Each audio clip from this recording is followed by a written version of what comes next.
आऊंगी तो फिर ये मेरा जो कंजर्वेटिव नेचर है उसके लिए ये क्या थोड़ा सा मतलब मुझे थोड़ा रिस्क लेना होगा? ये बहुत ही अच्छा सवाल है और मैं बहुत ही सिंपल वे से इसको समझाना चाहूंगी।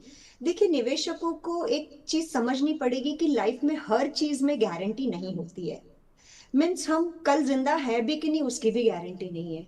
तो एक माइंडसेट का बदलाव लाना बहुत जरूरी है और मुझे लगता है आज की तारीख में जो आज गवर्नमेंट ने मूव लिया है वो क्लियरली दिखा रहा है कि हम 6.5 क्या जीडीपी हमारा 7.5 भी हो सकता है by the next financial year. मैं इतनी बुलिश हूँ क्योंकि जो गवर्नमेंट में स्टेबिलिटी है, जिसमें हिम्मत है कि यस हम ये ऐसे बोल्ड मूव्स ले सकते हैं हमारे देश के लिए, निवेशकों के लिए। तो मुझे लगता है कि हर टाइम निवेशकों को सिर्फ फिक्स्ड रिटर्न और बैंक एफडी के बारे में नहीं सोचना चाहिए। सो पहली चीज है माइंडसेट, थोड़ा सा स्ट्रांग हो जाना है। दूसरी चीज जो मैं यहाँ पे बताना चाहूंगी कि बैंक में भी भगवान ना करे और ऐसा कभी नहीं होने वाला है कि हमारी बैंकिंग सिस्टम में कोई तकलीफ हो, लेकिन अगर बैंक भी डिफॉल्ट होता है तो आपको आरबीआई भी एक अमाउंट के बाद कोई गारंटी नहीं देता है। तो ये एक समझना जरूरी है। और म्यूचुअल फंड जो है वो हमारे देश के एक सिस्टम का एक नींव बन गया है अब। बैंक भी अपने पैसे कितना सारा म्यूचुअल फंड में लगाते हैं। बिल्कुल।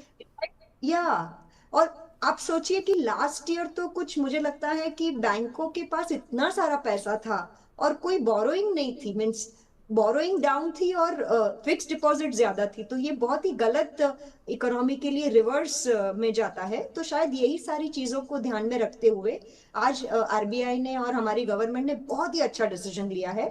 और coming back to your question Priyanka ji, mutual fund जो है उसमें बिल्कुल रिस्क नहीं है, लेकिन आपको अपना ड्यूरेशन, नंबर ऑफ इयर्स, आपको कब तक इन्वेस्ट करना है और आपका जो क्रेडिट रिस्क है वो समझना जरूरी है।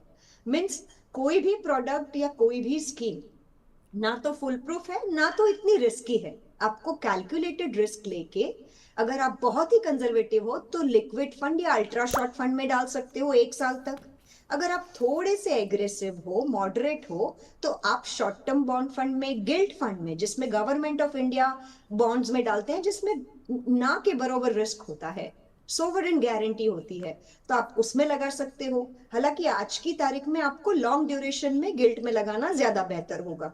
तीसरा जो मैं यहाँ पे अच्छा एक डेट स्कीम बताना चाहूंगी वो है आप टैक्स फ्री बॉन्ड्स, डिबेंचर्स में भी डाल सकते हो, डायरेक्टली भी डाल सकते हो।